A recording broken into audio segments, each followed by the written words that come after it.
never seen no demons, no ghosts, no magic. Till now.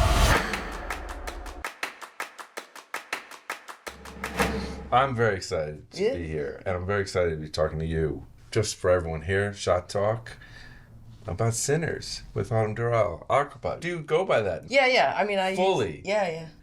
We've got a lot of your titles. Yeah, We've got I Teen remember. Spirit, Palo Alto. Spirit. We have Sun Is Also a Star. We have Last Showgirl now, Loki, of course. Yeah. Wakanda Forever, and now Sinners, which is what we're here to talk about. Beautiful. I called you right after I got out. So I was in Sydney. Yeah. I made a point to see Sinners in IMAX, in true IMAX. They haven't really branded that, but for all the people out there who don't know, so obviously you probably have an IMAX theater near you, and you now have way more knowledge about this than you probably did before you started the movie. But there are like super IMAX, true IMAX, whatever it is. There are only 40 screens in the world that can pop all the way out to 143. Let's start there, because one of the most notable things about the release of the film, I think it's one of those movies that really demands you see it in the theater, and also because you shot in IMAX. So take me back to the first conversations of when you guys started talking about shooting it in IMAX, before you were starting to shoot it in IMAX, if there was any time in which that wasn't part of the equation. Mm-hmm.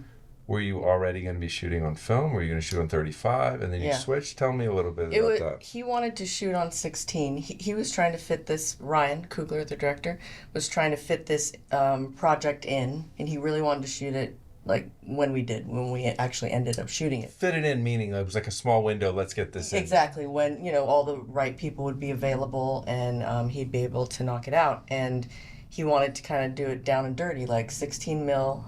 He really loves shooting Fruitvale Station with Rachel Morrison, and he loves that camera. And so that was really the first iteration of it, was to be shot, on 16 mil.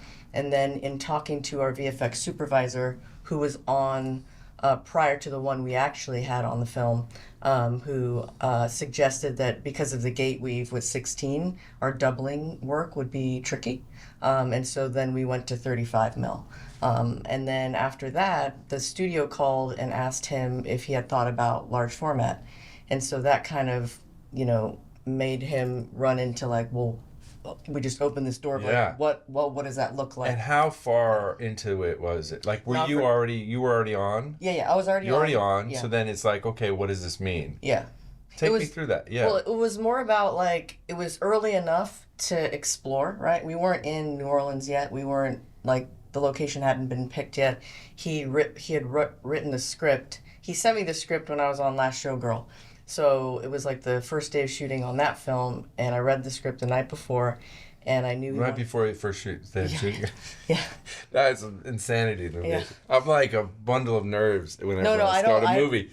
And that movie was super chill. It was like making a movie with my best friend. So, I mean, this was too, but different types of things, but that was a smaller picture. But, so I knew it was going to be on 16, so while I'm reading it, I knew that, right? So I'm thinking about that. And then the 35 came up, and we still, we're early in prep. I was done with Gia's film and back home, and he was, like, thinking about scouting. Like, he was looking at Mississippi and looking at New Orleans, and so that just meant, he's like, let's get a test together and get every format, large format that we can think of, and 35, and let's look at it on a flat horizon. We went out to Lancaster. Yeah. And I just made some phone calls and got, the cameras together. And then also I took him to Photochem to screen some 70. And I said, to Andrew Oren, just show me everything, that you have in 70. I see, not stuff, just some of 70 millimeter from other people's movies. Exactly. Ryan had mentioned first, he was the first person to mention Hateful Eight, because he was interested in the scope of it all, 276. So we wanted to look at some of those Hateful Eight dailies. And so that's what we did. We looked at some Hateful Eight dailies. Dailies, not even the final. Yeah, his tests. Cool Andrew had some of his tests, like his camera tests, that's Robert's cool. camera tests, and Quentin's camera tests. So we looked at some of those.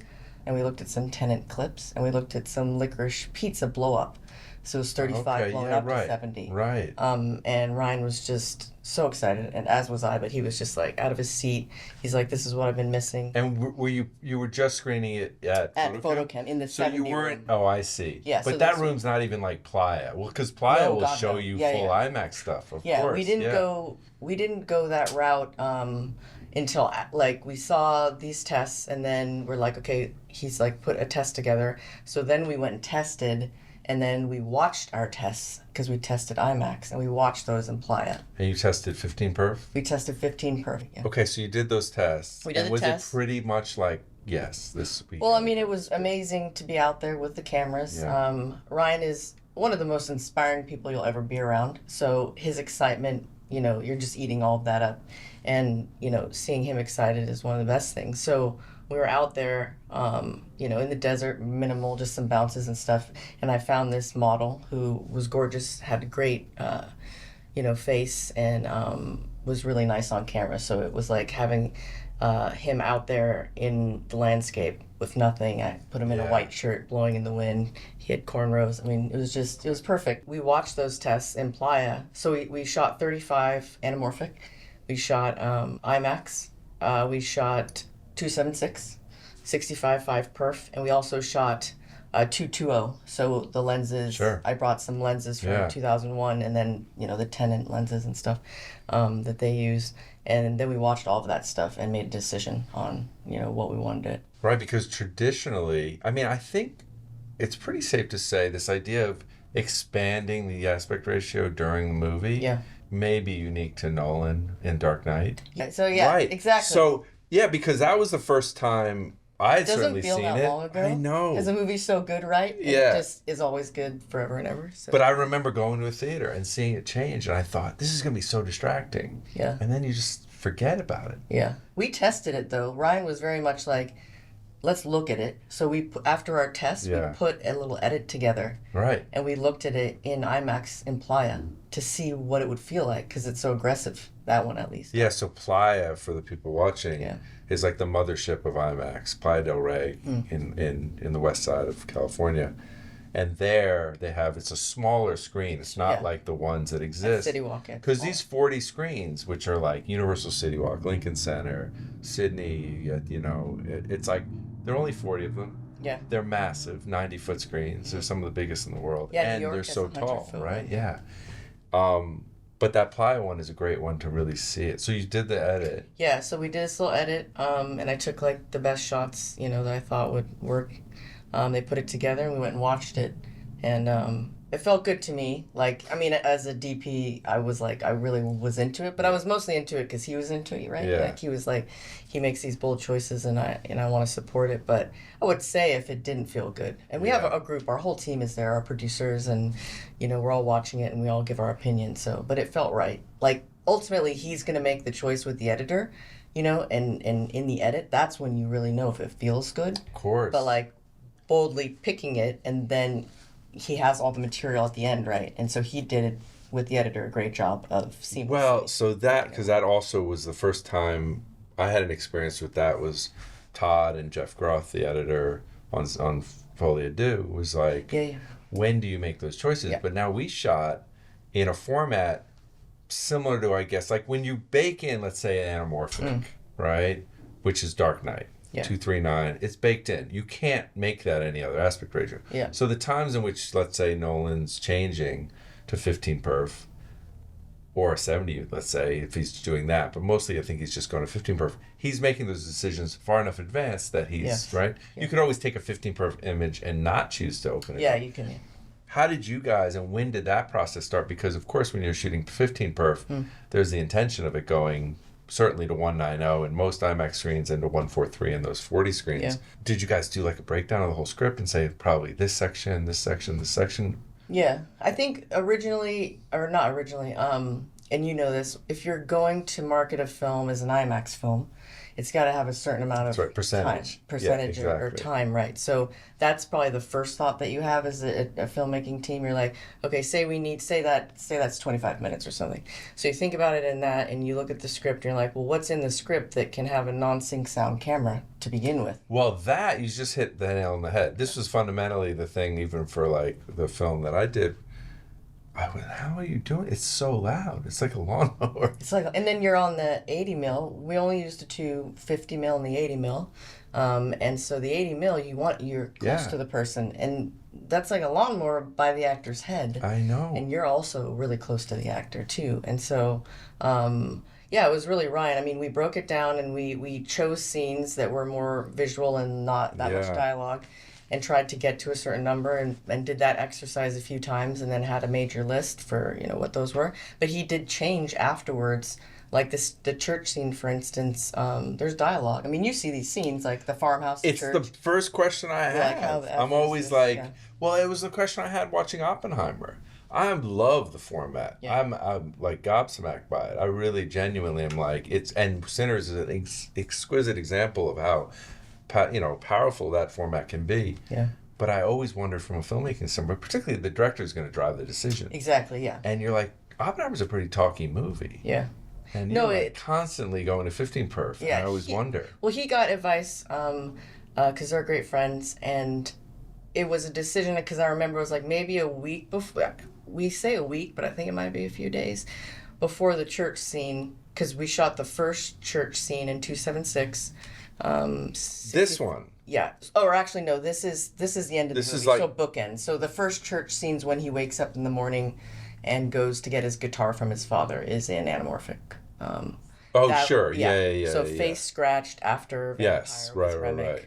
So because this is the bookend that starts it, right? Exactly. So he decided to turn that scene into IMAX a few days before we actually shot it. So it was like a game time decision. Yeah, right.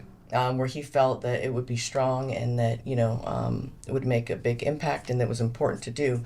And I'm so happy for it because it's my favorite scene. And then also, he's having these conversations with the actors to make sure they're okay with it. And then we can do ADR later, yes. And did you do some early tests where they got a sense of, okay, listen, it's going to feel loud to you. Don't get distracted by it. It's going to still work. Yeah, I mean, he's having those conversations, but I'm trying to remember the first time we used IMAX was... Actually, the first time we used the IMAX camera was day one with Buddy Guy. We shot Buddy Guy's scene, which is the last scene, Yeah.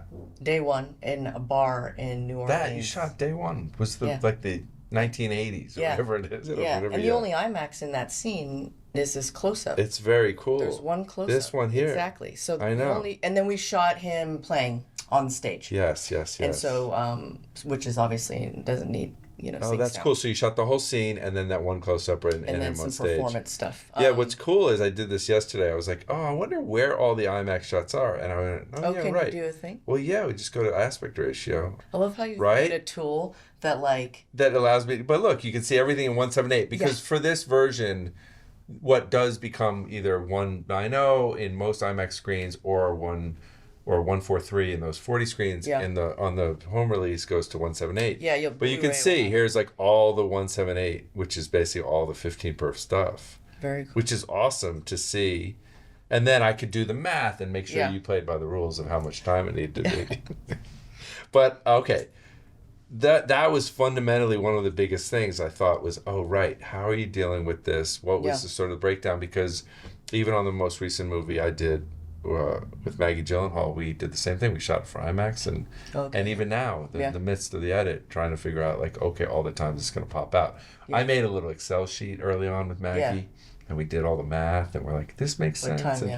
Let's jump into twinning, because I thought about this because like shooting for IMAX and like a camera that's big and has other limitations or sort of constraints, loud, all those things, I kept thinking about and you're probably the same, it's like this fear of making a movie technical for the actors, right? And this idea of suddenly the technique is overwhelming this organic performance thing. How did you guys deal with the twinning of Smoke and Stack in the movie? I think with Ryan, because we did this on Panther, where we always want to do as much in camera as we can. Yeah. And we always want it to feel as real as we can. And when you say that in kind of a CG, Marvel-y type thing, you're like, well, obviously you guys have to do this stuff. But if you really try hard, there's a lot you can do in camera. And then you kind of sprinkle all this stuff on the outside. So with this, it's the same group of people, and it was really important to us that it felt real. And then you know, you have Michael doing such a fantastic job that you don't want to get in the way of that, and the technical, like you said, show itself. So it starts with that, you know, what can we do mostly with split screen? Like what we broke down the script, and it was like, what needs to move? When does the camera need to actually move to tell this story? Or when do we want it to move? If we're tilting and panning, or when can it just be static and it's just literally a split screen and it's a locked off camera? So when you kind of look at our VFX supervisor, Michael Ralla, we worked with, who's a good friend of mine as well, and as with Ryan, so we were very, you know, close, and we knew how each other worked, and so he is a fan of doing as much in camera as he can as a VFX supervisor.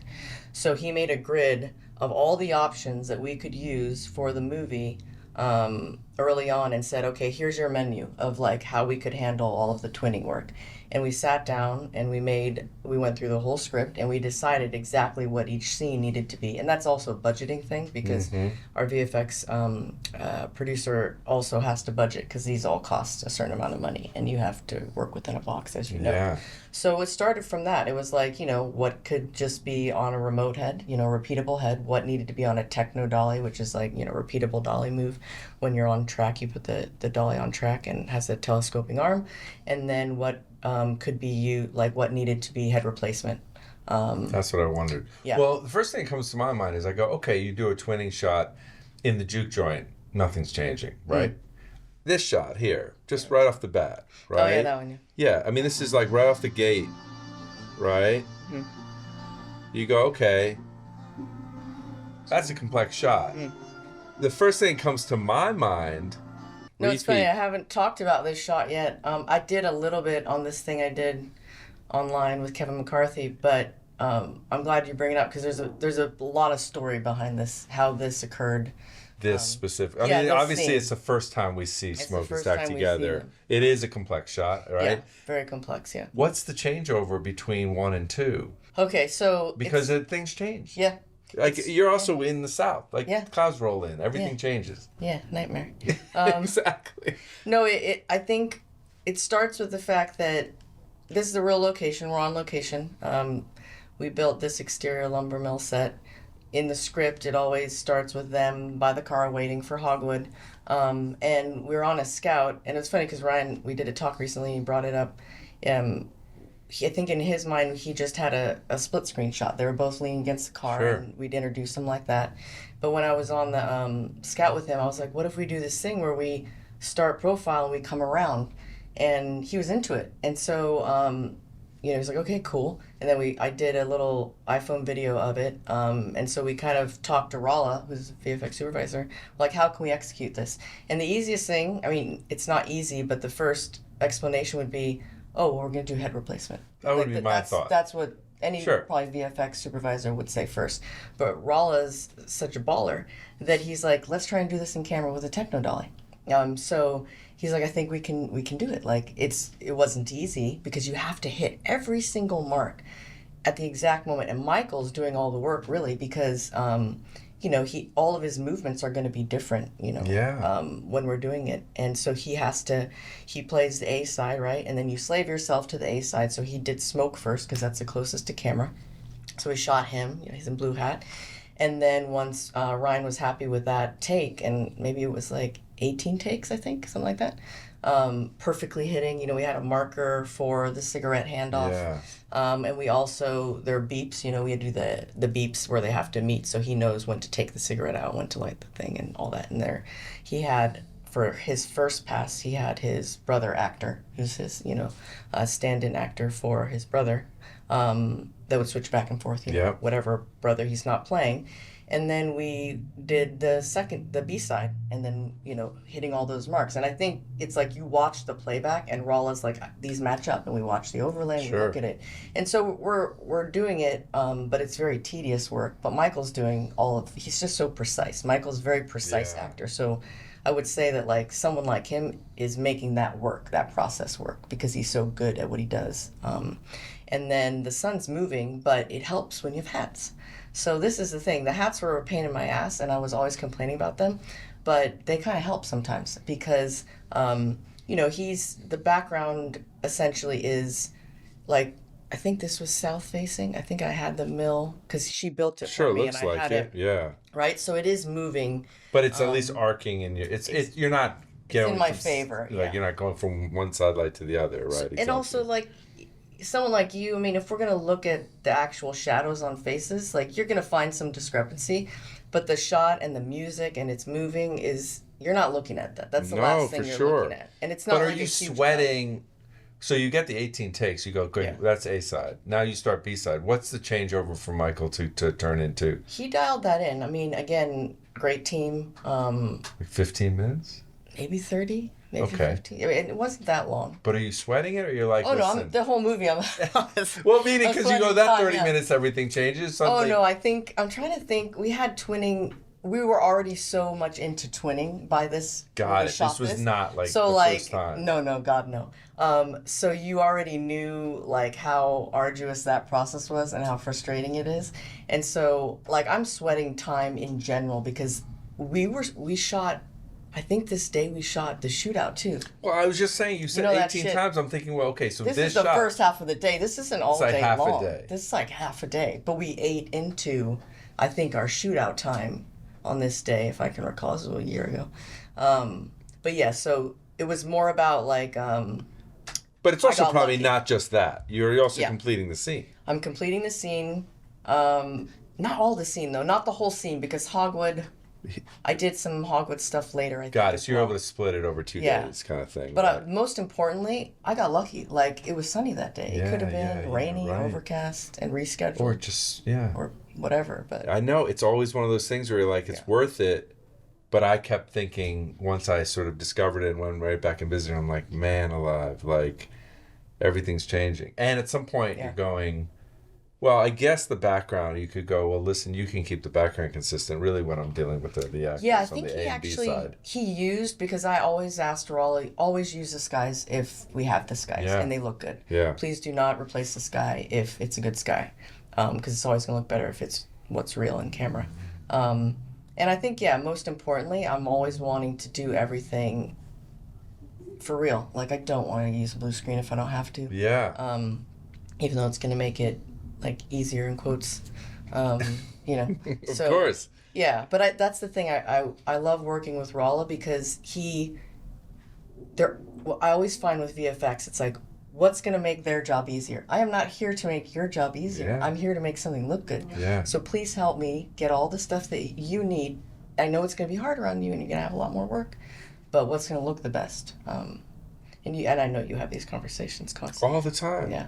All right, well, tell me a little bit about the stocks, because I don't know if this is true. I looked on IMDb, so let's either say they're right or wrong. Obviously, 5219. Yeah. But then what? But then why does it list some Ektachrome? Is that not correct? Yes, so it is correct, but they made us some Ektachrome, and they were able to, I don't even know how many rolls we made, maybe 6, maybe something like that. And it was something that was more like, we're going to try to make it. They were able, Vanessa at Kodak Vanessa Benedetti, who runs motion picture there, she was able to get it to us maybe a little bit into the shoot, maybe a third into the shoot. So it was always sitting there, and Ryan was like very interested in like shooting it for something. But I was always like, just wait, we'll do it when I can get to it, because it's 100 ASA, so it's only when I have day exterior. So it was on the last day of day exterior, we had it loaded. But it's also reversal.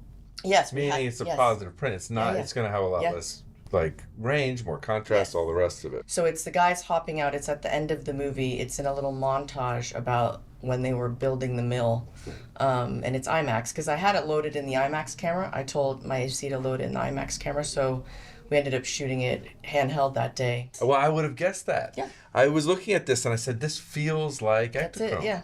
And Ryan found a home for it, honestly. So it was more cool. about... Well, because all that blue that's in there and all, like there was a time in like the mid to late 90s where shooting reversal was very popular, but then also cross processing. Right? And it was like, I think even Mandy, Ellen Curris maybe on Summer of Sam. Oh, really? Yeah, of shot course. Like Ektachrome, because for a while, like Spike Lee it was a very popular thing. Yeah. But it's such a unique look. There's some of this kind of cyan, heavy cyan that I would see at other times. I thought, I wondered if maybe shooting a little bit of Ektachrome informed just the color palette a little bit in the timing other places, because even in here there's something about the sort of black level and the color of their wardrobe that I almost felt like, is this where, if it was more Ektachrome, this is where I'm seeing it. Yeah. But this color palette, even here, is such a spectacular sort of tonality of colors, which doesn't feel like out of the box 5219. Tell me about, like, how did you get there? And it's really a unique look. I think it was cool because my first feature I shot on film, so I'm very familiar with film, meaning like, I started out after AFI and shooting film, and so I love film, so I'm always trying to make digital look like film, or my LUT, and put grain on it and stuff. So I hadn't shot a lot of it for movies, but like commercials here and there, and so then doing Gia's film, Last Showgirl, right before. So I had a month off in between. So I shot that in February, or January, and then February, like a few weeks off, and then straight to New Orleans. So it's really important to, when you immerse yourself back into film, it's a whole nother way of thinking. And so I was able to kind of do that and remind myself again of what I love about it and how I like to expose. So had I not done that, I'm pretty sure there'd be a little bit of a different kind of curve that but so when I did that film, it was more natural light, and like I love underexposure, and I shot 5219, and it was on 16, so completely different. Yeah. But to be honest, I used the same protocol. In my mind, I used the same protocol. You obviously have more latitude, and you can be more aggressive with your underexposure when you're shooting like 15 perf versus 16. But same process in my mind as far as like underexposure, and obviously a little bit different here because I have a different cast, different skin tones. But I would say, it was a reminder of just the beauty and the bravery that you can have. And Ryan's a big fan of like going there. So I'm working with someone that's like into people falling in and out of darkness, exposing black skin, more in the depths of the shadows and stuff. So I did the camera test and just kind of shot it how I wanted to see it, just personally when we went out into the desert, right? Yeah. And that kind of became the framework. But I would say for exposing in the color, my colorists, like we printed stuff and then matched the print. So Got it. I used Costas, I wondered that, who has done every Nolan film with Christopher and Hoyte, to date. And so it was really lovely to work with him. It was my first time working with him. And we're printer lights the whole way through. And we're obviously even doing dailies. Were you getting printer lights throughout the movie? No. So I did. So it started with like when we did our tests. Yeah. We did hair and makeup, and we printed hair and makeup. So we printed a bunch of hair and makeup. We watched it in a 7D theater in New Orleans, and everyone could see what the exposures were and what the lighting look was. Yes. And so that's it. And then we don't have money. We didn't have a system to also print dailies. You're shooting crazy in New hours. Orleans, or you're shooting in Louisiana, New Orleans, ages away from photochem, which is doing the processing, I assume, right? So you're shipping it. And also expensive too, because it's like, say that little theater, it's like it's not open, like people were working really long hours. Like, when are we going there? We're going there on the weekends, and then it's just that wasn't happening. So it was like we looked at the print, everyone's happy, we're all on board, and then I'm getting just telecine back for dailies throughout the film. Right. And my timer was amazing, who I used on the film before, who I feel like without this man, like timing it properly the way that like I'm into, the whole process just goes out the window. Yeah, of course. You're so screwed if you don't. Well, this is the thing that like dailies still really matter. Yeah. They've always mattered, but they really matter because that's what you live with. That's what the studio sees. That's what the editor's living with. That's the director. It's like if you get it right early, it sticks. But if you get it wrong, it also sticks. And there was some like we changed up our dailies timer, and it's hard to have that change up because you have there's an artist in there doing kind of on the same kind of wavelength as you. And once that person changes, it's not like paint by numbers. Like there's some intuition that goes into setting the highlights in the toe in the telecine machine. So, but I guess most importantly to talk about this is that, we're not manipulating, we're not like doing a normal DI where you're like keying a bunch of stuff and you're changing, like we really, Costas made a beautiful LUT for our DI that matched, what we loved with the print. And then that was kind of our through line. And he's just like monitoring that throughout and being, kind of just the gatekeeper of that and making sure that that's consistent so it always looks like the print. And he does that, when he works with the other team as well. So is part of this like really unique look, part of it is a little bit of that underexposure. When you say you like underexposure, are you taking 500 ASA 5219 and setting your meter at 1,000, or are you just setting your where if you were using off a zone system or something, you're just setting where you want those midtones? No, I'm actually like I usually pull a stop all the time. But with this, I did that in our test, and Ryan was happy with process normal, and I was like, I'm game, Right. But I always was, with Harris, and like, I want to pull a stop or pull 2 stops, and even with Showgirl, I pulled a stop. So with this, it was all process normal, so I rated, I'm using like my cheater meter on my camera or on my meter, I'm 500, but I just spot meter all of my subjects 2 stops under. So, and to be honest, even if they're darker or a little bit more in the mid-tone or like lighter brown or even white, like I'm 2 stops under, and that's kind of how I like it to sit. So if someone goes darker because they have a darker skin tone, they're going to go darker. Right. Like I'm not chasing everybody's face to be lit of course, perfectly. and not putting it at exposure. So that's kind of my process. And I guess a good example would be even this gentleman here. Yeah, exactly. And that's really just understanding the skin tone for how reflective it can be. And the environment we're in, we're in Mississippi, it's hot. He has very reflective skin tone, but, he has an eye light, he's falling in and out of darkness, but you want his skin tone to look beautiful. You don't want to overlight someone because they're black. I hate that. And so there's beauty there that I think in the reflection that I think works. And then your director has to be on board with that, obviously. And so I think Ryan is great with that, like, and the references we looked at beforehand were all very, these old Kodachrome photographs from FSA. Right. They're just like, you want it to look natural. You don't want it to look over. Well, it's funny, though, because, like, underexposed film is a unique look. I remember that even from the opening frame of Interstellar, right? And I think that opening frame, when McConaughey wakes up, they just had a re-release. Yeah, I think, of they sure Trinity, did. But this frame here, this opening frame of McConaughey, it's not the actual opening frame, but it's nearly the first frame. Mm-hmm. And then the shot that follows it has this thing that's like the blacks open up a little bit, right? And it changes the contrast and the color simultaneously into something that's totally unique.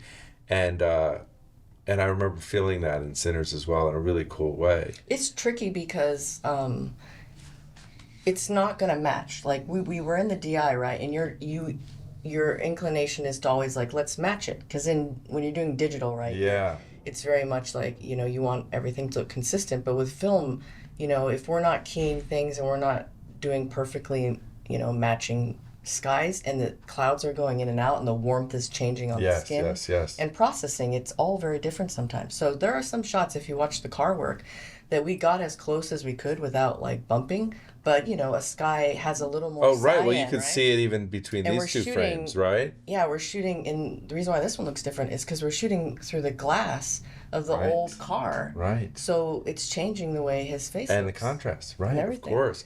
And you're right, though, because, and it's cool that you didn't necessarily go for something where you can kind of fully fix all that.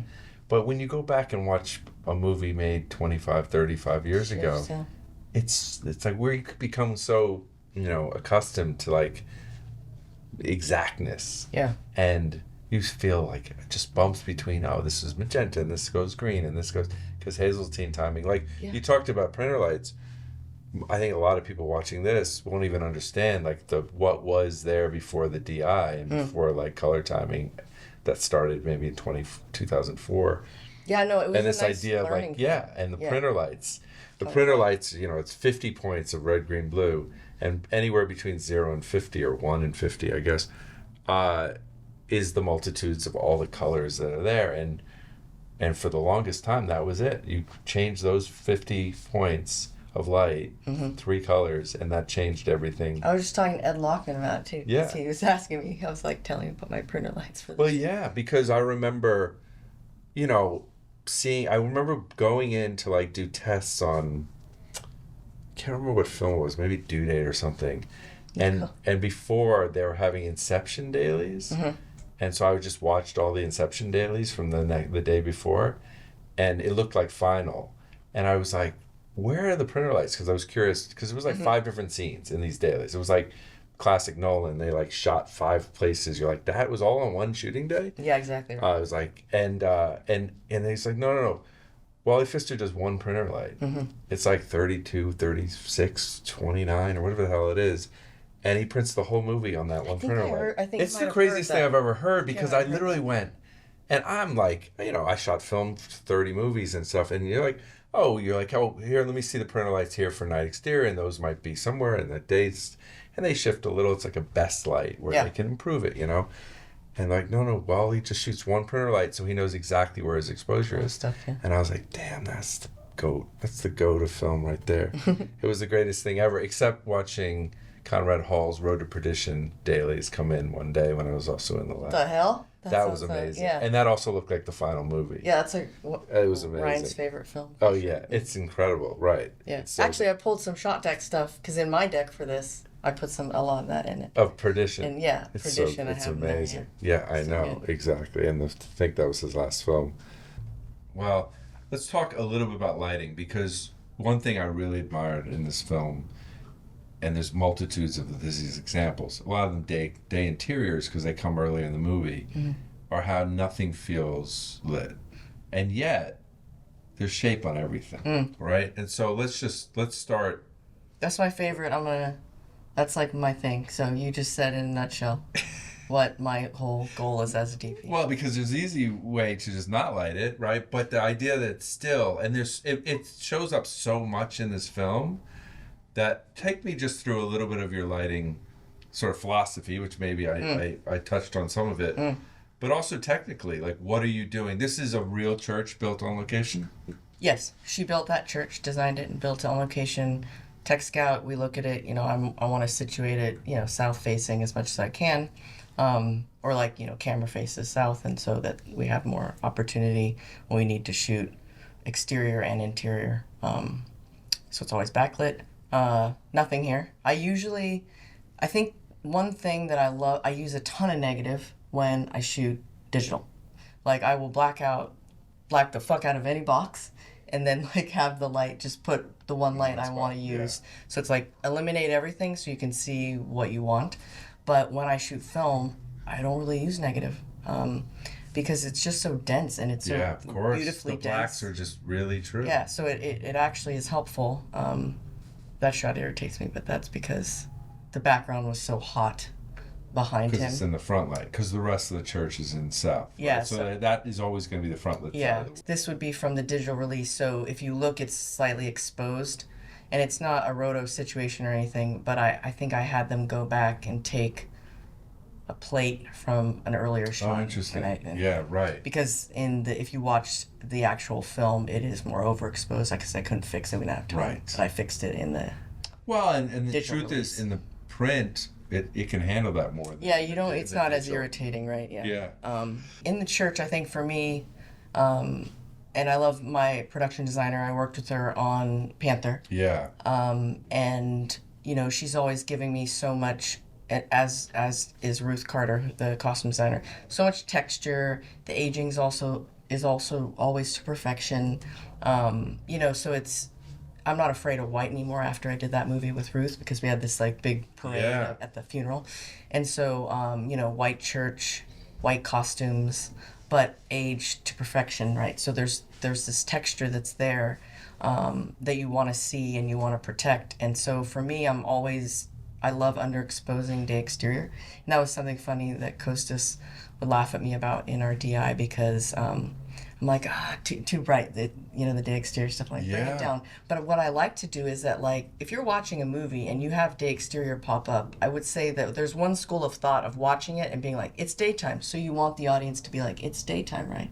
But I underexpose so much and I have so much darkness in the dark scenes that I want it to feel consistent. I don't want it to be like day exterior now and everything's bright. And then now we're going into day, or even day interior, night interior. And all of a sudden it's like everyone's like, this is dark as fuck, you know what I mean? So I think it's nice if you keep your skies really, exposed well and low. And so you can see that here, right? Obviously it was brighter and, I brought it down. But I expose it down. So in the dailies, I make sure to tell the timer, like, it should look like a dark day exterior. Yeah.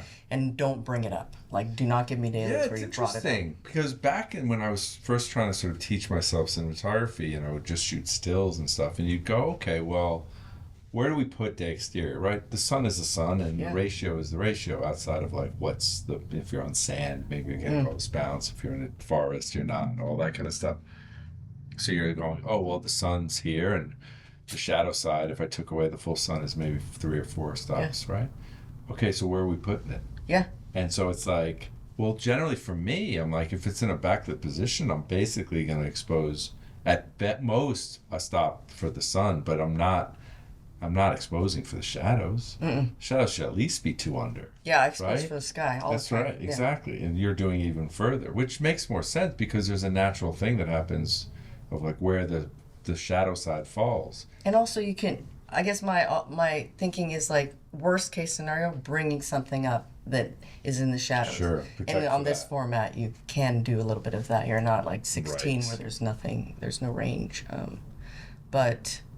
So I'd say for the church, I have 18s out there and we had them bouncing into, I think ultra bounce, and then I always like doing slash. But even this like hard light here on the side. So I that's kind of like, maybe I'm a little bit of a one-trick pony with that, but I'll do. I like it. I always need a slash, kind of like maybe a Janusz thing, right? Where it's like I love that hard light, old school slash, and it balances the eye, right? I'm always asking for the same thing for my gaffer, and we've worked together for over 10 years, so it's one of those things where it's like, we'll light it and then I'll be like, okay, so get the par can out, put the par can somewhere. Yeah. Just to balance the eye.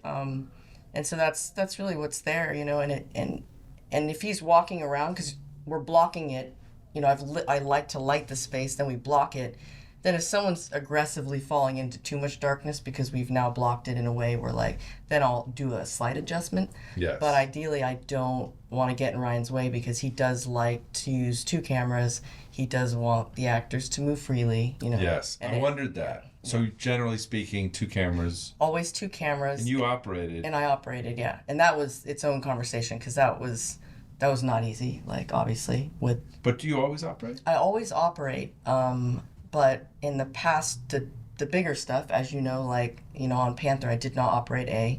And then Loki was the first time. I think it was just with Marvel, I was like, I need to monitor the cameras and the lighting. Yeah, do that for a movie too. Yeah, you're like, right? Okay, now yeah. And then I'm like, I don't want to do this again. I hate this. But also Ryan doesn't like it. Ryan likes me to be right next to him. He hated when I was just in the DIT tent. Hated. So this was just, you're now making a film with the director, like your friend, right? You're with them, you're next to them.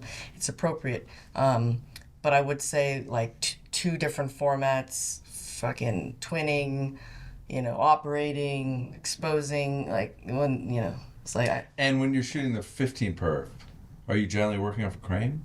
Yes, so that's another thing. Just because of the weight of it and the size of it and to move it, right? I remember because I did a talk, I talked to Hoyte in prep, and it was like a very loose talk because it was like, we have not met, but we had the same agent, or we had the same commercial agent, and so it was more about like just to have a talk, right? And it was more inspirational because he was just telling me about the love of the format and like how they use it and stuff. But it was more about like when you put it on a crane, if you put it on a Steadicam, you're not going to know focus.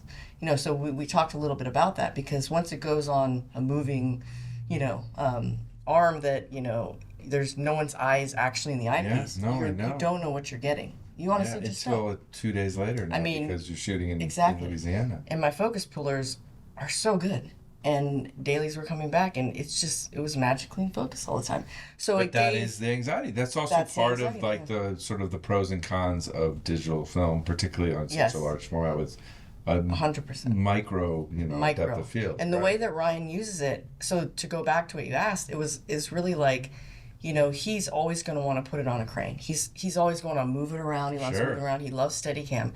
So you don't want to get in his way. And so you have to make sure that you're supporting him with the right team, because I don't want to have to say to him, you know what, like, it's not in focus, or I feel like the dailies are bad, or whatever. And so that never happened. So we just always put it on whatever we wanted to, like it was a digital camera, honestly. Yeah. And it didn't hinder like how he wanted to tell a story. So yeah, I'm operating the crane in the church. That one scene, it's, we're on an 80 mil on a crane, 50-foot movie bird, and it's just, Ryan's doing, the blockings like this, his father's moving around, and it's just going in and out and to the face. Yeah, sure. And I'm just like...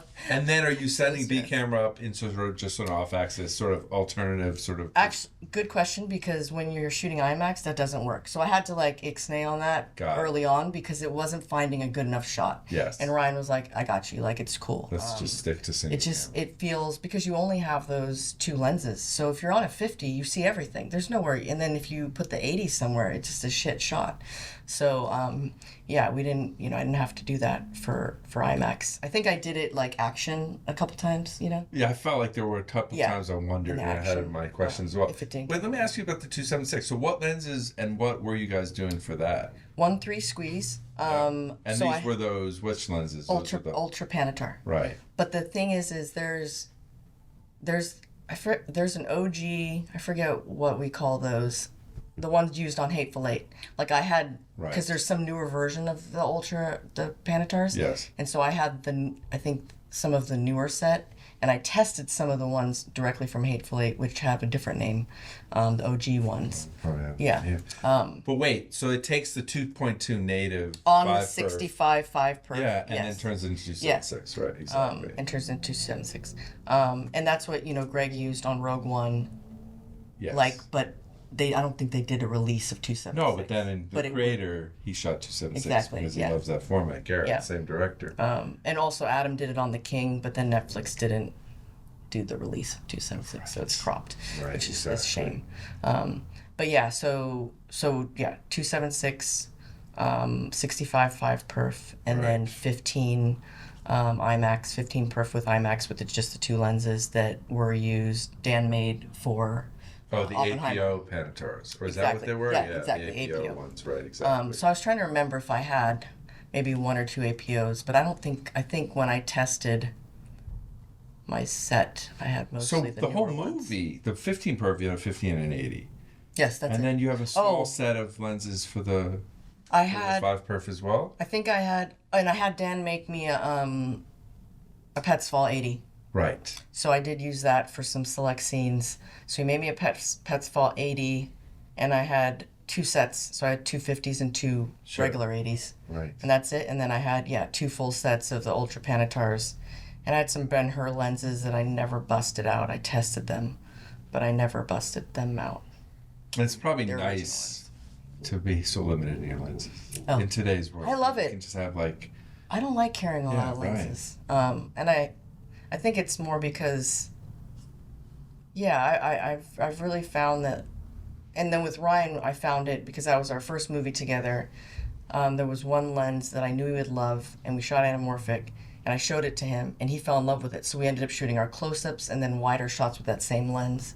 And I think he's someone who likes to tell a story with, certain lenses. Right. So it works. You can see that and feel that throughout the movie. Yeah. All right. This scene, take me through some of this. This train? It's not there. That's what I thought. Okay. Not because the work's not exquisite. I was shocked how good that, because I was like, we would always have these train meetings, and I'd be like, fucking train meeting.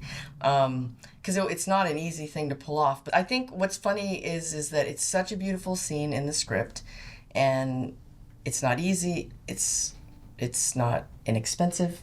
It's a scene, right? It's something that like you have meetings about, the meeting about the scene. And so it was important to Ryan, the scene was, and to make it and get it right. But there's no trains there. Like we looked at a train, we couldn't move the train, we couldn't find a depot that could have a train go in. Accidents and people have to be safe, and train scenes are a pain in the butt. So we did shoot this at an actual train station in Bogalusa in Louisiana. We had green screen. Running down the tracks would be. Yeah, running down where the tracks would be. Then we had this like fake little motorized thing that would blow smoke, right, as if it was the train. So we had that in camera element. SFX on this was really amazing, and the train is all CG shot. So we did Unreal Engine. I was able to put, because I had I like my. So I would say in this sequence, I did my black overheads and negative a lot of it. Well, I wondered that because I went, well, okay, you're trying to sort of, this was one of those examples of where I thought, oh, this is such beautiful exterior work because it has so much shape and so much like, this edge, your light or the sun? No, so because there was no train, that's against green screen. Right. And that is actually the sun. The key light is my light. So I'm keying him to the left, right, to balance that exposure. Yeah, with like a big soft frame? Yeah, that's actually with some diffusion. Yeah. And then the sun is backing him. That's now this sun. Was one where I thought, is this one example of where you could fit a B camera in these two shots? Yes, this is B camera. So this to that I would say that there? All the anamorphic stuff. Yeah. We were able to do a lot of B camera, right? Because it's easier to put those cameras in. They're not as well. They're big, but it was easier to. So yeah, this is B camera. And then that profile of him drinking the beer, that would be a B camera. Yeah, of course.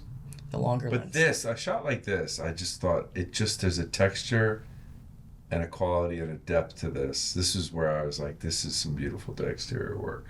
Yeah. Because even if you are lighting it, there's nothing ever that feels unnatural about it to me. Yeah, I'm just That's, I think, the biggest anxiety of me when you're in day work. Is that suddenly you feel like you can, it could be on stage, Yeah. I do feel like even with that train one with the boys, I was very apprehensive about keying them. I had to because the sun, so that direction that I had to face, the sun's backing them. I have to always balance the exposure, so I'm very sensitive to feeling that key light, but it had to happen. But let me tell you from somebody who also feels as sensitive, if not even more. Yeah. When I was watching in the theater, I was like, I appreciate what you're doing there. I should take that with me next time and not be afraid of it because I'm like, I'm sensitive in the same way, but I was like, this helps and this makes it. No, you're the perfect person to talk to because your lighting's impeccable and I know it's very much. Well, I try to not light at all. Well, there's a consistency which is with terrible, good lighting. Because that's where I was starting to look and I was like, oh, right. Like I have such an aversion, well, except if we can build it into the production side. Yeah. But this scene, I was really sort of everything about the vibe and the energy and the tone of this scene and their reconnection and this whole thing, which is obviously a great little viral moment, their conversation. And the sun dropped out on their two close-ups. Well, that's what also, so this is everybody, right? Everybody at some point, the day gets away from you. Like it starts to turn to night and you're looking around like, is anyone going to call this? Yeah, and you're like, no, suddenly I'm lighting nights for day. Yes. Right. Yes. And what do you do? Well, I mean, besides... Then it works out and then they're like, well, that's why we're going to push you to do it because it somehow works out. Downy story about that. Oh my God. Oh yeah, but you did. Exactly. Yeah, that shot. But I do feel like this is a good example of a scene that has a lot in camera and then has a lot of green screen. And because there's some good shots that maybe your eye is a little forgiving when the green screen shots pop up, because I'm always seeing the roto. Like, I don't care how good the roto is. Like, I'm so sensitive to that. But I was very impressed with what Rala did with that. No, I thought it was very, very It could have gone horribly wrong, I think. Yeah. This was another example of where I so appreciated the interiors of this scene. The exterior is fantastic. I love this scene across. But this, where I felt like everything was from outside that room. It's not a very big room. This room is on location as well? Yeah, so she built that, and that's on location. And again, but you gotta augment this. No, I lit this, but I think for me it's always like, and you know, I don't want an overexposed window. I don't care, like digital film, I always need there to be information there, and so I'm always in the ceiling, and I love top light. So whatever location I'm in, if I want the windows to be open and they're not, you know, blinds or whatever, like I need enough exposure above to balance that out. But do you feel like if I'm going that much, I've suddenly like, it starts to fake? Yeah. I mean, you have to. I never felt it for a minute here. It so has I'm to saying be a delicate balance. Right. Because obviously, if you're trying to balance to the outside, you're now trying 4 stops more. And you can see someone do it wrong, right? It's too done it wrong. overlit up top. And I know exactly what it feels like, right? Early in my career, for sure. Yeah. And I think for this, what works is that it's a very small space. This was only one camera. And also, you have to be okay with people going in and out of darkness. So you're going to set it for the moment that he's at his, you know, perfect position here. And we did have, you know, a little key light that we adjusted, right, just to make sure that you see something. Yeah, sure, and that's above and hung from like the ceiling. Yes. You had full control of the ceiling. Did you put like an actual top light source in there? So like you would like a bay box? I want to say that we had like, I don't know if there were 2 Ls or whatever we were putting up there, light mats or whatever, but we had multiple. Right, so we could turn on and off, because that's what I do with my gaffer all the time. It's like create the contrast and the shape that you're talking about, but then you have to have like different units so you can control ons and offs. Of course. So we would turn off, you know, the ones on the dark side and stuff like that. But it's all about balance, and I see this in your work too. It's like you know, you can be under on the front if there's something for your eye to look at, right? So they're dark when they're making out, but then I have this window that kind of helps balance. Of course. Then she lifts her chin up, and she's all of a sudden she's good.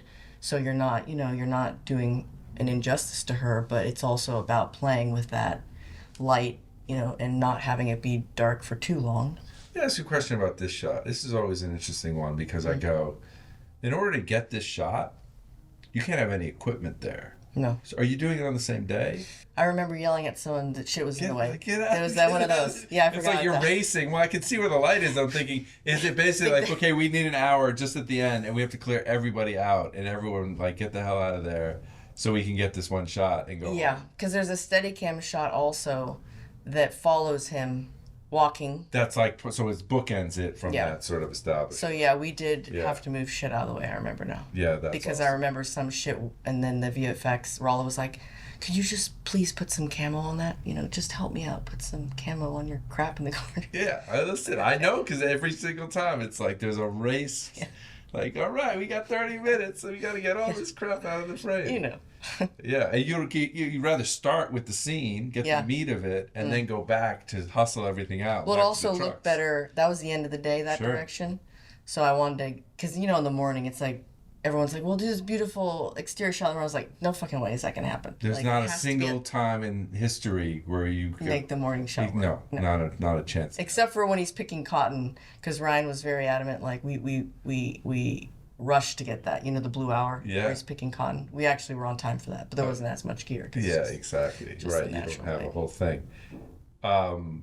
Is this like a guy jumping over the camera into the frame? The opening shot of this scene? I think it was just Jack was on Apple box. Right here. And then he jumped from the Apple box. Yeah, but it looks like he's jumping over a camera, because the IMAX camera, right? So it's got very fisheye. And then, so he doesn't have to. And this is a Ektachrome just pushing in just chase, right? Of course. Pushing in, yeah. This is also so when I rewatch this scene, and even when I was thinking about it, I also go to the place of like, okay, you're going for full naturalism, love every single bit of it. The control of that background on him, that's a dying. So, this scene. Yes. And it was funny. I was talking to Greg Fraser about this. Because he was like trying to, he's like, how, you know, I'm asking the same question. He's like, I've been there, you know, there's no way in hell you're getting that whole scene. Exactly. Well, also it goes to a part two when the indigenous guys exactly. and you're like, wait, that's also there's a perfect time of there's day. No yeah, so tell us the story. So it was shot over 2 days. Yeah. We went back there to complete. Jack's angle is much earlier. So there's sky replacement. Sure. So as you that you knew in advance, or it was like you know in advance just for the sheer fact of, you know, we can't shoot at the perfect time of day, because in the script it has to be right when the sun's setting, And this is for real. Yeah, There's because sky he's replacement here. trying to, yeah, exactly. Yeah, so we were able to shoot. There's a lot of real shit in here, but there's stuff to match, right? So what's great about VFX and what's great about working with Rolla is like if you always give them something real, then the other stuff they can match it, right? So yeah, all the artists know exactly what they're matching. Exactly, to, right? Of course, and so always give a reference. So this is actually the right time of day with the Choctaw. So all this stuff. But a different day. You split it over 2 Exactly, days, right? yeah. Of course. So that was the second day two of shooting. fights at the Apple. Yeah, so there's sky replacement that had to be, they did all the panos, and then we also had real shots, with the sun for reference. But he's replacing the sky in order to match that time of day. And at any point, did you lose it all and then put blues up there? No blues. So Ryan's on board with going, I know I have a small window. Yes. We're not going to do 20 takes. I mean, I would say the camera itself also lends itself to not, you're on a 2.5 minute mag on this is all IMAX. Yes. The sun's dropping, their actors, all of his actors are brilliant and he works with them, and I would say it was very efficient, number one being very efficient, but no blues, And rehearsing it in the shit light and then getting ready for it? Is it I know because I've certainly done it myself and wanted that idea of let's shoot in a smaller window where the light's right, but everyone has to be super focused. Well, I think because, we had to go back because we didn't complete. So there's that, right? So we were able to go back and get more and finish it up because sun did go down. Knowing that we will match the skies makes him feel more confident in storytelling, right? Because the story of the sky is so important. And that scene actually opened the movie, but in his editorial process, they ended up switching it. So they made it not open. So when I first read the script, I was like, this scene's amazing. That's how it starts. That's how the movie starts, but it doesn't start like that. Interesting.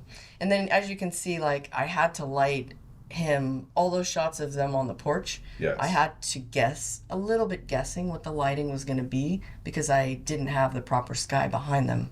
And so you can see the key, which bothers me a bit, but in the DI I fiddled with it to a point with Costas where I felt comfortable, but it was a lot of work, those scenes, grading those scenes to match and make them feel real. I think there was a lot of work that Costas put into those scenes. All right, I want to talk about the juke joint generally, but let's just go and start with that crazy, amazing shot.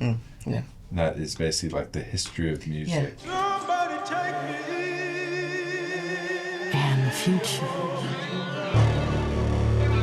So cool. All right, take me through it a little and just talk about where was the origin of it? Was it something very early on, and then it's okay, this is going to be one of those things that we're going to talk a lot about to figure out how we're going to do this? The meeting, right? There's a train meeting, and then there's... Yeah, right. Is this one of those?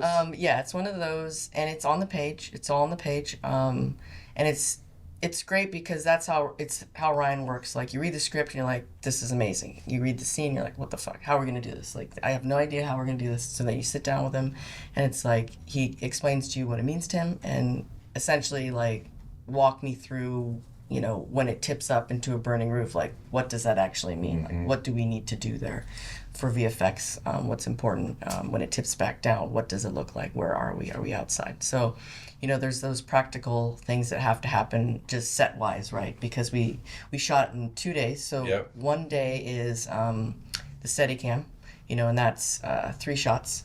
So that's 3 Steadicam shots, and that's a 75-second mag because we have to down spool because... What does that mean? Wait, so, you said 2 things, I don't know what they mean. Yeah.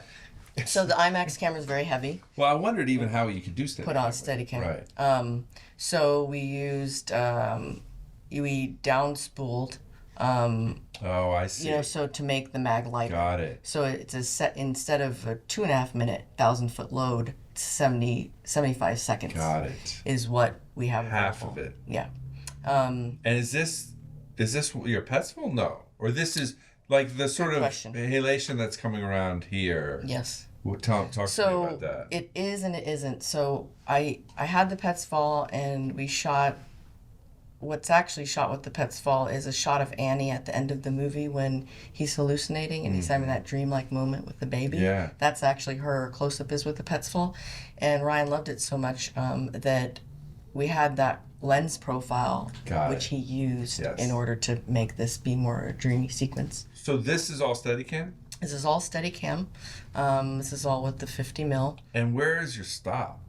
The cut points. No, where's like your T-stop? Oh, I'm always at a 2.8. I'm always wide open. Yeah. And that's a bold choice that I can do because of my team, right? I have the amazing focus pullers. And these focus pullers you work with. Yes. So on Panther or others? So my A-camera focus puller, Ethan, I've worked with for 8 years. And we had done 2 movies prior to this, but he had never worked in IMAX. So being able to say to studio, these are my focus pullers. I have a director that supports my choices, and, no one's going to say anything until I have to say anything. So, but you have to remember, the only other group of people doing this is Christopher Nolan and Hoyte. So unless you use that team of people, of course someone's going to be new to it. Like I'm new to it, everyone there is kind of new to it.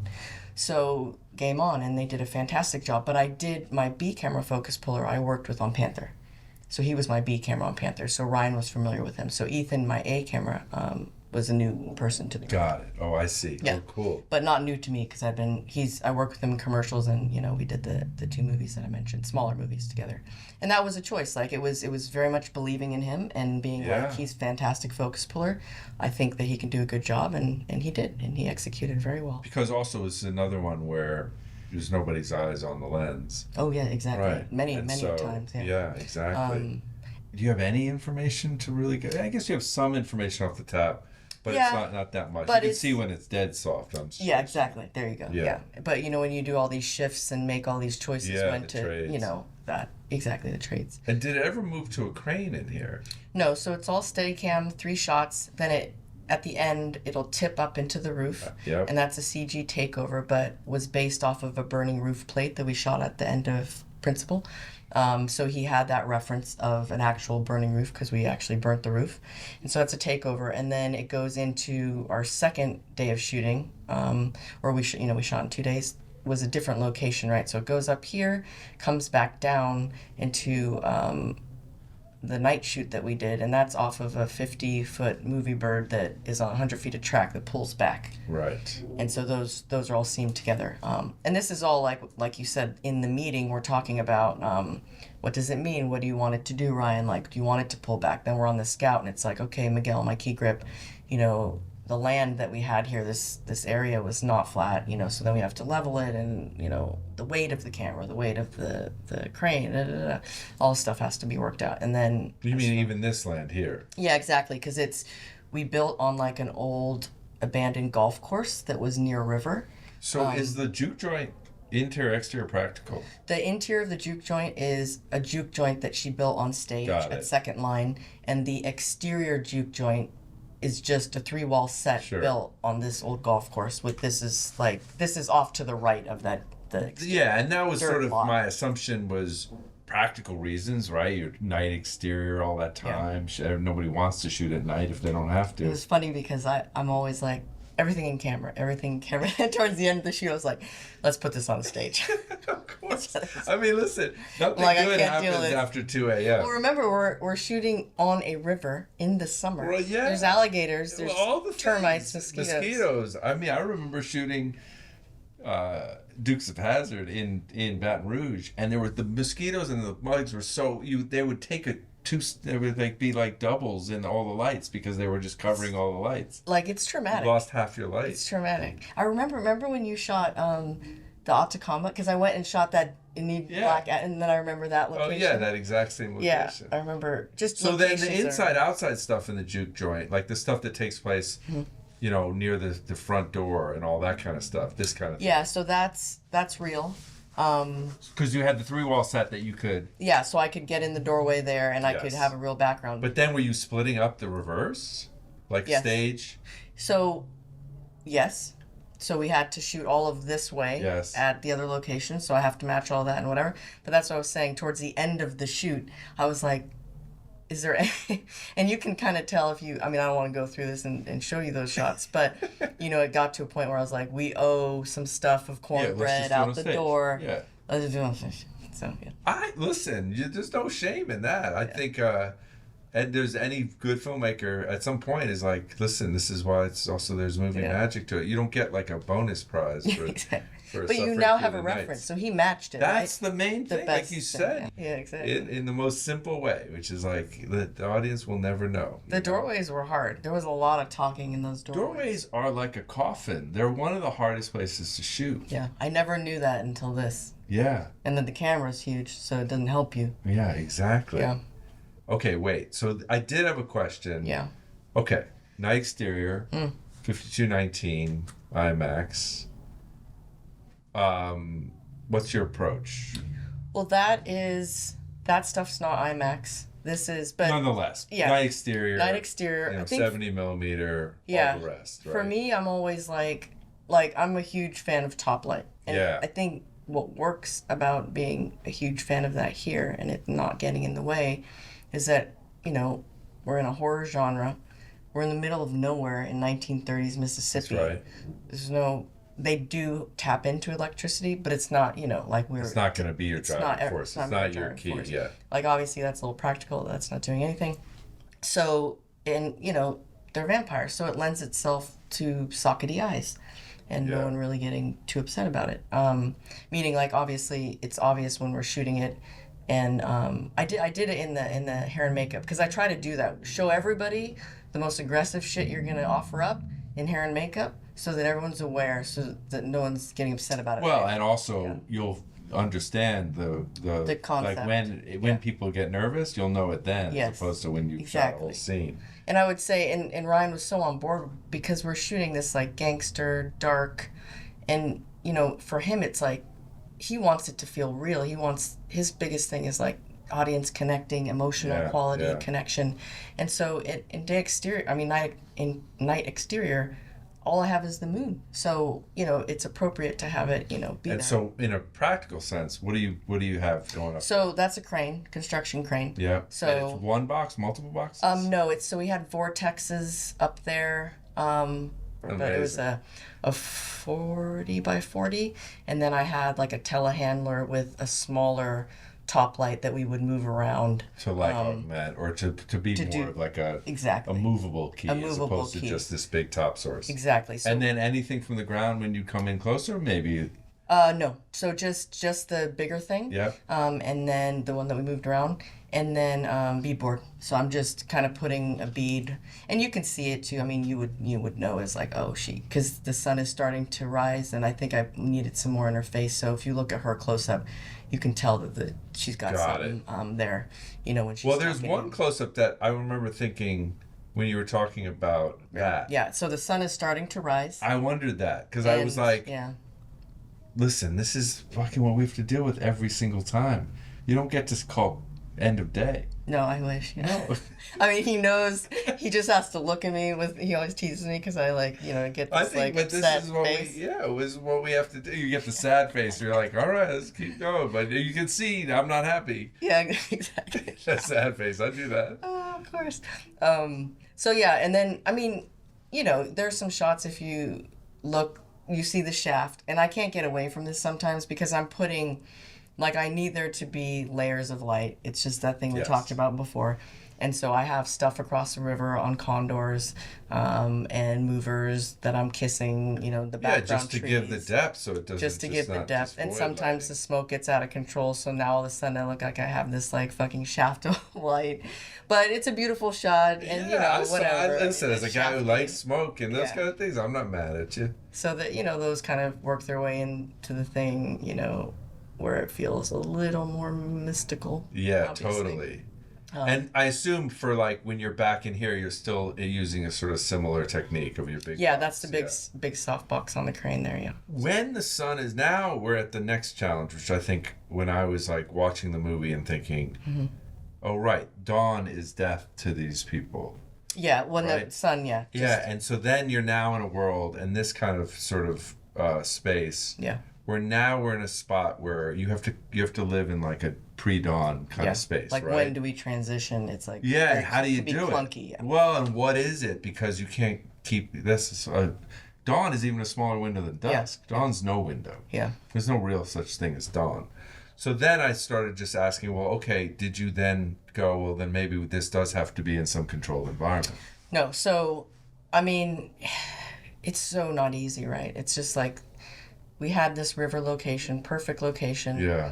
We built a pool off in the land. We dug a pool, so it kind of like, what do you call it, cantilever or whatever? It's like a drop, infinity pool, right? Yeah. And VFX has to seam it together. Sure. And obviously there are alligators in the river, and the river's dirty, so they're in this protected pool of water, and VFX is making it so it looks as though, it's one body of water. Yes. But we shot it practically at the location. The location was picked because it had the river there, and it's all in the script that he jumps out and is in the river. So I shot it all at night, and then when the sun comes up and he's on fire, that's all real, but then we're just doing sky replacement again to make sure that those levels of time match, and you can kind of, you can tell a little bit, but something like this was a little bit brighter in the daytime. If you see some BTS online, you can see us shooting this, and it's very bright, right? It's because the sun rose. Yeah, and so we have to kind of shoot it and then replace and make sure those transitions work. That's for real. And why that shot works, I think, best is because the location doesn't lend itself to getting that sun rising in the horizon, because when the sun rises in this location, the horizon, the tree line's much higher. So I could never get a shot of the actual crest of, this sun and then him burning and getting that shaft on him. In that location, it wasn't going to happen. So that's VFX, where there's one shot where you see the sun actually coming up. Yes. It's just a shot of the sun. So that's all CG shot based off of, a real kind of shot that was used. This little spot here, this shot here is one of my favorite shots in the whole movie. Yeah, I love the colors and stuff. Well, you know what this color reminds me so much of? Because I looked at it and I thought, I wonder if it'll come up under similar shots. That's so funny. But it wasn't the Titanic shot. Yeah. That's not the one that I was thinking of. The shot and it's one of my favorite shots. It's actually one of the real favorite shots on ShotDeck. You'll see, if I go to most popular on Dunkirk, it's the first shot. Oh, you're right. That color. How do you remember that? Well, this color is so beautiful. It's one of those sort of special things about film. Yeah, and also that format, film. too. He's in front of the fire. Yeah. Right? And it's like the fire of his burning, Yeah. And he's about to get arrested, get captured or whatever. But that time of day and this color on Tom Hardy's face, I was like, oh, man. That's so funny. I'm going to send Ryan this. I'll put it on my deck. I'll share the deck. But it's like... Yeah, that's great. But in the best possible way. In a way that's like, oh, it's a shot for the generations, and that shot and it of feels the two of them at so the end real, felt just like that. Oh, this was a trailer shot. I remember this because he's firing this thing at. I mean, to execute it's this, so fun because you could shoot slow motion on these IMAX cameras. Well, we had it's called Mark IV, I think. Yeah. And it's a high-speed IMAX, very, very loud. And so for select sequences like that one shot with the Tommy gun, we had brought in the high-speed camera. And shot 40 frames. And it's great. Yeah. But the focus pulling on this shit, man. Oh yeah, for sure. But it's so good. I remember when I was like, Ethan, is that like grenade? He's like, Ryan's like pulled. Yeah, exactly. It's like, well, I don't know about that, but we'll try. We'll give it a shot. I was like, oh shit, that worked. All right, what was the biggest thing you learned from making this movie? Do you have a process in which you, even though I say it, because I always think I'm going to do this, do a little postmortem Bible / notes, journaling or something. I don't do it, so I'm not asking you to have done it. But when you look back and think oh, what was the thing I learned from this movie? What was my biggest takeaway? It's interesting because I do the postmortem on everything that I can't control. Does that make sense? VFX. 100%. So it's always VFX. Yeah, right. And since I'm such good friends with Rala, we haven't had our postmortem lunch, but I'm all the stuff that upsets me, VFX wise, that you kind of need to go through this process because no one's ever doing that format with this much VFX yet, right? Yes. So we were learning, we were doing this, and they did such a fantastic job.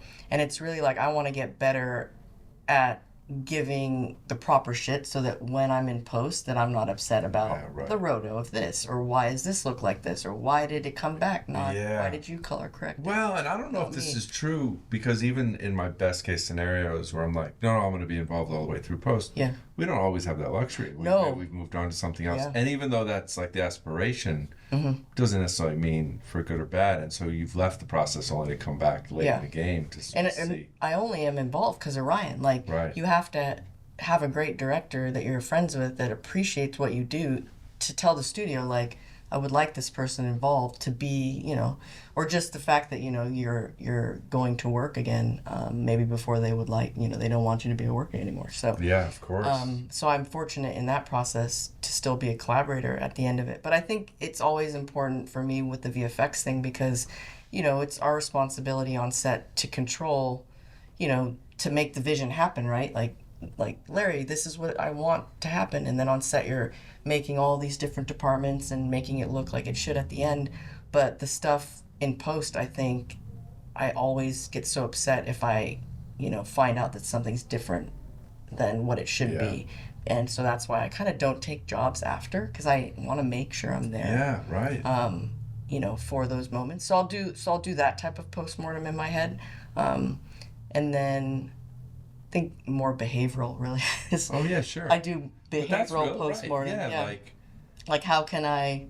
Because it's such a hard job, right? Oh my god, and we have kids, and it's like you can get so upset, and it's this very stressful job. So it's really just like looking back at how you did your job behaviorally, and that's a good one. I'll remember that and then fix it. Yeah, what can I do better? Yes. You're a manager. You're a big manager. That's like, what, 80% of the That's job? a huge... You're a diplomat, you're a manager, you're a pauper and a king. You're all the things. Well, this has been amazing. I mean, you've already been making movies for the big screen, but this one is for the biggest possible. And it's such a great film, and it's wholly original. It's real cinema, and I was excited when it came out and how excited audiences were to discover this film in the best possible way. When you're like, oh yes, all this work, they've embraced this weird thing we made, period piece, vampires with twins, and like this very strange thing. No, it's like I always think, they love it. You know, it's like Ryan. I'm like, it's to think about like how successful it's been now. And that he had all this in his brain, right? Oh, he got all the people together to like a play, right? To do their part. And it, you know, he just like could see it well beyond what I was able to see. And it's this trust, right? It's like when you are able to trust people and then like really have a unique kind of story. Yeah. So I'm very proud of him, but I'm also just like happy to be a part of a film that people like. You know? Yeah, of course. Yeah. It's also the part we don't control. Exactly. Well, listen, everybody who watched this, thank you, and you can see all of Autumn's work. Look, we have like 3,600 shots from. It's so cool. I love this top left one. Well, this is so favorite. fun. Look, it's Team Spirit. This is what's fun also because I always feel like this is a great place to actually see your talent exposed in the most like simple and beautiful way, which is just through the images. Yeah. And you can see like it sorted by most popular. And it's such a variety of imagery. It's incredible. It's like so all these incredible images to just celebrate. And I'm glad that we're able to do it on ShotDeck. Yeah. No, thank you. I love ShotDeck. All right, we'll do it on the next one. Yes. All right. Thank you, Autumn. Thank you.